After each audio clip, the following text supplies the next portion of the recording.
2월 17일 오후 2시 빛돌 시민문화관에서 불안 없는 나라 살맛 나는 국민 엄영수 장기표의 북콘서트 함께 하시기 바랍니다. 장기표입니다. 제가 이번에 대선에 출마하게 됐는데 대선에 출마하게 된 주된 이유는 이것입니다.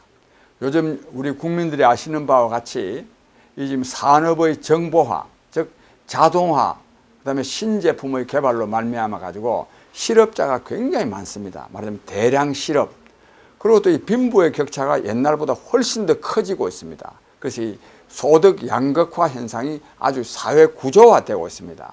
이러한 사회를 사회학자들은 말하기를 20대 80의 사회다. 즉 20%의 국민만이 좋은 직장을 가지고 높은 소득을 올리면서 잘 산다. 나머지 80%는 직장도 제대로 없고 그래서 소득도 제대로 없고 그래서 살기가 어렵다. 이러니 20대 80의 사회라 그랬는데 요 최근에 들어와 가지고는 20대 80의 사회가 아니라 1대 99의 사회가 되어 있습니다. 즉 한 사람만 아주 잘 살고 99명이 어려움을 겪는 이처럼 이 산업의 정보화로 말미암아서 자동화하고 그것도 신제품을 개발해 가지고 1대 99의 사회가 됐을 때는 지난날과는 전혀 다른 정책 대안을 강구해야 됩니다. 근데 요즘 이 대선 후보로 나온 사람들은 이런 이 정보화 사회에 맞는 정책 대안을 말하지 아니하고 지난날 산업 문명 시대의 정책을 그대로 지금 주장하는 경우가 대부분입니다. 저 장기표는 이 정보 사회를 전공한 사람으로서 이 정보 사회, 즉 20대 80의 사회 내지 1대 99의 사회에서 잘 이걸 극복하고 모든 국민이 자기가 하는 일에서 보람과 기쁨을 누리는 그런 삶을 살고 따라서 이런 삶을 살라 그러면은 불안이 없어야 됩니다. 요즘은요 도체 이 국민들이 불안합니다. 가장 큰 불안은 뭐냐? 첫째는 취업 불안입니다. 직장을 구할 수가 없어. 특히 청년들조차도 직장을 구할 수가 없습니다. 요즘 5, 60대 넘어서는 직장에 다니는 경우가 아주 희소합니다. 그 다음에 또 이 현재 지금 직장을 다니는 사람들조차도 언제 해고될지 모르는 이 해고 불안에 떨고 있습니다. 그 다음에 또 소득이 없다가 보니까 애 낳아가지고 애 키우기도 힘듭니다. 그래서 저출산에 따른 왜 저출산 현상이 생기느냐? 이 양육 불안 때문입니다. 여기다가 또 만약에 요즘 이 국민건강보험제도가 상당히 잘 되어 있지만 이 희귀질환이라든지 비용이 많이 드는 문제에 대해서는 건강보험 대상에서 제외되어 있습니다. 그래서 의료비 불안. 그 다음에 또 요즘은 나이가 많아지면 이 노후 불안이 굉장히 심각합니다. 우리나라는 OECD 국가 중에서 가장 이 말하자면 노인 빈곤율이 높은 나라입니다. 그래서 노인 자살률도 높습니다. 이 노후가 불안한 거예요. 즉 이러한 불안이 없어야 된다 이거예요. 그 다음에 요즘은 이 안보 불안까지 겹쳐 있습니다. 국가 안보도 지금 북한이 핵무기로 말미암아서 오늘도 지금 오늘 서해에서 지금 북한 침투 훈련을 한다고 하지 않습니까? 이런 게 전부 다 국민을 불안하게 하는 겁니다. 그래서 저 장기표는 이러한 이 취업 불안, 해고 불안, 양육 불안, 노후 불안, 의료비 불안 이런 불안이 없는 여기다가 안보 불안 이런 불안이 없는 나라에서 자기가 모든 사람들이 다 말하자면 자기가 하는 일이 있어 가지고 그 일 속에서 보람과 기쁨을 누리는 삶을 살 수 있는 그런 나라 그런 세상을 건설하기 위해서 저 장기표가 이번에 대통령이 되고자 하고 이러한 생각은 다른 후보들은 사실 갖고 있지 못합니다. 그래서 제가 이번 대통령 선거에 나서게 되었습니다. 그 다음에 나섰는데요.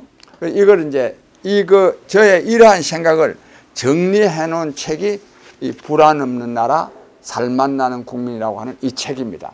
여기에 잘 되어 있는데 누가 어떻게 국민들이 이 전부 다 이 책 다 사볼 수가 없지 않습니까?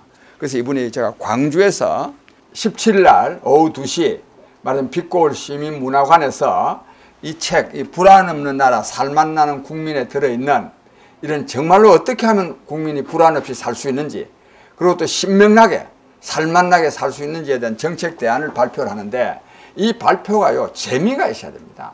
재미가 있으려 그러면 대중적인 인기가 있는 말하자면 연예인이 함께하면 좋다 싶어서 제가 엄용수 씨를 말하자면 섭외를 해가지고 엄용수 씨와 이 대담하는 형식으로 얘기를 하는데 이미 제가 이 엄용수 씨를 잘 압니다. 엄용수 씨는 정말 이 정치적인 감각이 뛰어납니다. 또 뛰어나고 인품도 훌륭해서 엄용수 씨와 함께 이 북콘서트를 진행함으로써 아마 재미있게 진행되리라고 봐서 광주 시민 여러분들께서 재미난 가운데 말하자면 우리 모두가 불안 없이 살만한 삶을 살 수 있는 정책이 어떤 건지를 볼 수 있는 그런 시간을 가져주시면 하는 마음 간절합니다. 이렇게 하려 그러면 즉 불안 없는 나라에서 살만나는 삶을 살 수 있는데 가장 중요한 정책은 뭐냐? 제가 두 가지만 말씀드리고자 합니다. 하나는 사회보장제도입니다. 이 사회보장제도, 이걸 국민복지라고도 말합니다. 국민복지. 근데 요즘 이 국민복지가요, 굉장히 말하자면 이 문매를 엄청난 비판을 받고 있고, 심지어는 또 식상한 점도 있습니다. 그건 왜 그러느냐? 국민복지에 대한 철학과 원칙, 이념과 정책을 가지고 체계적으로 국민복지를 강구하지 않고, 진짜 포퓰리즘적으로, 말하자면 이 정치적인 힘이 센 집단이 요구하면 그냥 쑥쑥 들어주는 이런 식으로 했기 때문에 국민복지도 제대로 안 되면서 재정은 재정대로 엄청나게 투입되고, 오히려 또 이 국민복지에 사각지대가 생기고 한쪽에는 과잉복지가 이루어지고 이래가지고 이 국민의 갈등까지 일어납니다. 그래서 국민복지에 대한 많은 오해가 있게 되어 있는데, 이거는 국민복지 정책을 잘못 강구해서 이런 거지 국민복지 정책 자체가 잘못돼서 그런 것이 아닙니다. 저 장기표는 국민 여러분들에게 정말로 말씀드렸는데 국민복지가 잘 돼야 됩니다. 즉 사회보장제도가 완벽하게 확립돼야 됩니다. 어떻게 돼야 되느냐? 국민의 기본생활, 의, 식, 주, 그 다음에 의료, 교육은 어떠한 사람에게도 이 국민의 기본생활은 보장되는 그런 사회보장제도가 확립돼야 됩니다. 이 중에 내가 이 의식주가 보장돼야 되는 것은 말할 게 없고, 의료의 문제도 지금 우리나라는요, 이 의료보험 제도가 상당히 잘 되어 있다고는 하지만 돈이 많이 들어가는 희귀병, 또 이 고비용이 들어가는 이 난치병, 이런 경우에는 의료보험의 대상이 안 됩니다. 그래 이 병 걸리면 그냥 집안 다 망칩니다. 이런 경우에도 다 의료비가 지급되도록 해야 되는 거. 그 다음에는 교육의 문제인데요. 교육도 초등학교, 유치원부터 대학까지 무상교육을 해야 됩니다. 그 돈이 어디 있느냐, 뭐 이런 비판이 나올 수가 있고, 또 하나는요, 대학 안 가도 될 사람들이 지금도 많이 대학을 가가지고 말하자면 이 고학력 인플레 현상으로 말미암아서 고급 실업자가 더 늘어나고 있는 상황에서 등록금까지 다 국가에서 다 대준다면은 더 그냥 대학 안 가야 될 사람이 가가지고 더 이 말하자면 고급 지식을 가진 실업자가 더 많이 나오지 않겠냐는 우려가 있는데, 이게 없어지려 그러면 사회보장제도가 완벽하게 확립되어 있으면 굳이 공부하기 싫은 사람은 대학 안 가도 됩니다. 또 능력이 안 되는 사람은 대학 안 가도 됩니다. 즉 입학생이 지금은 고등학교 졸업생의 약 한 83%가 대학에 진학하는데, 앞서 말씀드린 대로 사회보장제도가 완벽하게 정립되어 있으면 대학을 안 나와도 잘 살 수 있는 그런 세상이 되면 대학 가는 사람이 그래 많아지지 않습니다. 즉 서유럽 국가에서는 고등학교 졸업생의 30% 정도만 대학 갑니다. 우리나라도 30% 정도만, 즉 고등학교 졸업생의 30% 정도만 대학을 가야 됩니다. 여기 근데 그럼 대학 간 사람은 잘 사는데 대학 못 간 사람은 못 살면 누구나 다 대학 가려고 하지 않겠느냐? 대학 갔다고 해서 잘 사는 사람이 되면 안 됩니다. 잘 사는 나라. 지금 프랑스나 독일 같은 데는요, 고등학교만 졸업하고 선방공이 되거나 또는 세탁소를 하거나 빵 굽는 사람이 되거나 또는 공부를 많이 해가지고 대학 교수가 되거나 또는 연구소 연구원이 되거나 이 월급 차이가 비슷합니다. 소득이. 우리나라도 이런 나라를 만들어야 됩니다. 그래야 너도 나도 다 대학 가려는 현상이 극복될 수가 있습니다. 그렇고요. 그래서 이처럼 말하자면 국민의 의식주, 의료 교육이 어떠한 경우에도 어떤 사람도 그 사람이 설사 절도범이라 하더라도 국가에서 보장돼야 됩니다. 이걸 도둑질 하는 놈들까지 다 보장해야 되냐 하는데 그 보장해야 됩니다. 그것이 국민 전체에게 이익이 되기 때문입니다. 그 사람한테만 이익이 되는 것이 아니라. 그래서 이러니 완벽한 사회보장제도를 확립해야 되는데, 이렇게 말하면요 여러 가지 반론이 있지만 다음 두 가지 반론이 있습니다. 하나는 뭐냐 하면 그 사회보장제도 하면 좋지. 그러나 예산이 어디 있느냐? 세금 올려야 되지 않느냐? 이래가지고 싫어하는 사람이 많습니다. 국민 여러분, 예산이 없어서 사회보장제도를 실시하지 못하는 것이 전혀 아닙니다. 대한민국의 예산은요, 남아 돌아갑니다. 대한민국의 예산은요, 먼저 보는 놈이 임자입니다. 우리 사회에 힘 있는 자들이 전부 다 예산을 지금 빼먹고 있습니다. 이러니 예산을 말하자면 낭비하는 이것을 막으면 현재의 국민 세금 가지고도 얼마든지 사회보장제도를 확립할 수 있습니다. 그 다음에 내가 등록금을 한 예로 들면, 대학교까지 무상교육한다. 국가 예산이 어디 있느냐? 여러분 생각해 보시오. 국가에서 무상으로 하는 게 아니면 그 개개인이요, 등록금 부담금이 얼마나 많습니까? 요즘은 등록금이 6개월 동안에 약 한 400만 원입니다. 그럼 한 달에 얼마냐? 약 한 60만 원 내지 70만 원입니다. 얼마나 큰 부담입니까? 만약에 무상교육이, 대학까지 무상교육이 이루어지면 개개인이 이런 부담을 안 져도 된단 말이에요. 그 세금으로 좀 내가지고 무상교육이 되게 하는 것이 오히려 국민 개개인의 부담을 덜어주는 그 길입니다. 그러니까 사회보장제도를 하면 돈이 많이 드는 것이 아니라 돈이 오히려 적게 든다는 것을 국민 여러분들이 아시기 바랍니다. 이걸 내가 이름을 붙였는데 예산 타령, 예산이 어디 있느냐? 예산 타령을 하는데 그 예산 타령은 전혀 잘못된 것이다. 또 잘못된 것이고, 오늘의 이 사회보장제도가 제대로 국민을 위해서 이것이 활용되고 있지 못하기 때문에 국민의 그러한 불만이 터져 나오는 것은 이해할 수 있지만, 저 장기표 같이 사회보장제도에 대한 철학과 원칙, 이념과 정책을 제대로 가진 사람이 체계적으로 하면 전혀 예산 걱정을 할 수가 없습니다. 걱정할 필요가 없습니다.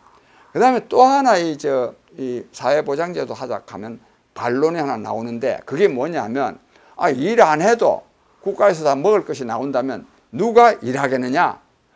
국민이 일을 안 하면 나라가 망할 거 아니냐? 이게 이름하여 복지망국론입니다.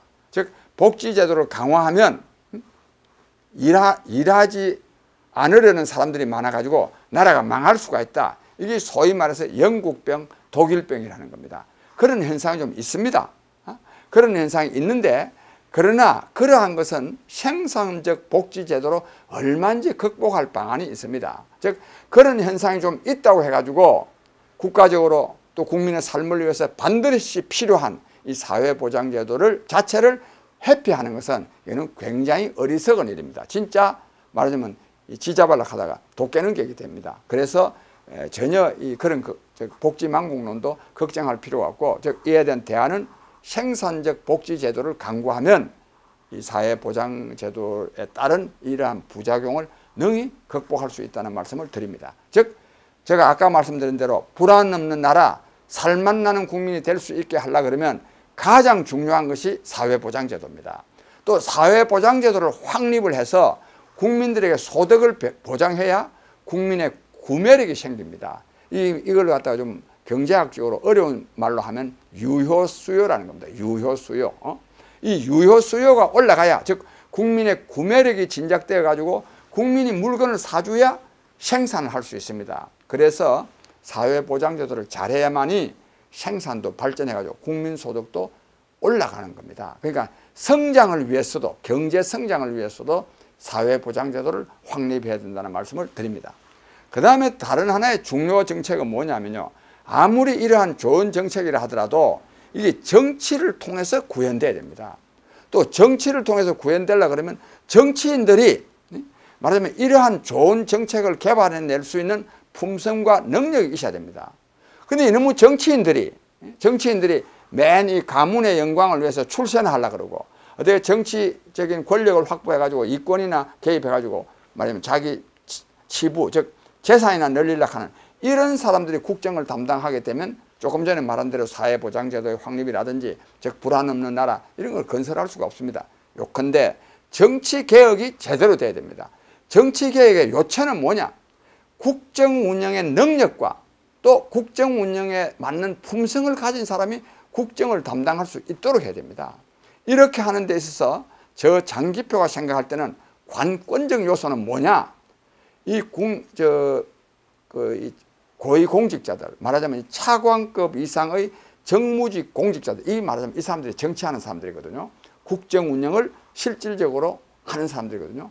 이런 사람들은 말하자면 월급 받아먹기 위해서 이권 챙기기 위해서 가문의 영광을 위해서 국정을 담당하는 것이 아니라 국정 운영에서 자기가 정말 평생 연구해 온 것을 한번 실현해 봄으로써 거기에서 보람과 기쁨을 누리는 그런 사람들이 국정을 담당하게 해야 됩니다.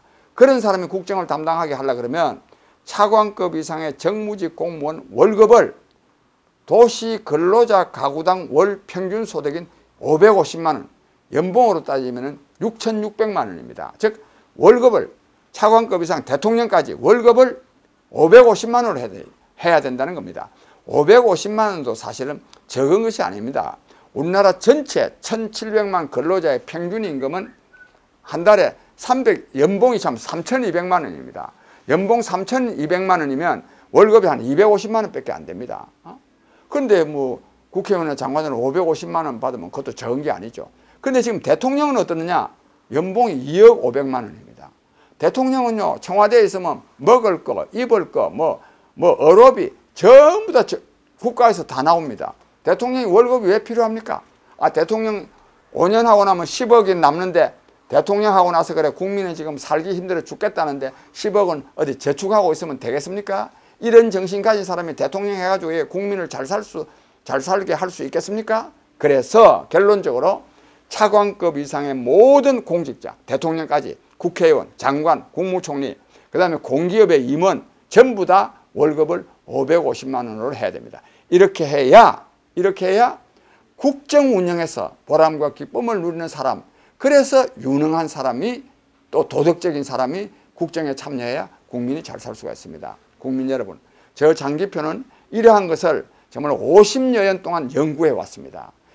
이처럼 이 장기표가 특히 정보화 사회에서는 자칫하면 대량 실업과 소득 양극화가 구조화돼 가지고 잘 사는 사람은 엄청나게 잘 살지만 절대 다수의 국민이 못 살게 되는 이런 사회를 극복하고 모든 국민이 불안 없는 나라에서 자기가 하는 일에서 보람과 기쁨을 누리는 그런 삶을 살 수 있는 정책 대안을 준비해 두고 있습니다. 아까도 말씀드렸지만 불안 없는 나라, 살맛 나는 국민이라는 이 책에 잘 정리되어 있습니다. 저 장기표의 이 꿈을, 또 국민 여러분의 이 꿈을 이번 대통령 선거에서 좋은 대통령을 뽑음으로써 말하자면 국민 여러분의 꿈, 저의 꿈, 불안 없는 나라, 살맛 나는 국민을 이룰 수 있도록 우리 국민 여러분께서 저 장기표에게 많은 지지와 성원을 보내주실 것을 간절히 호소드립니다. 감사합니다.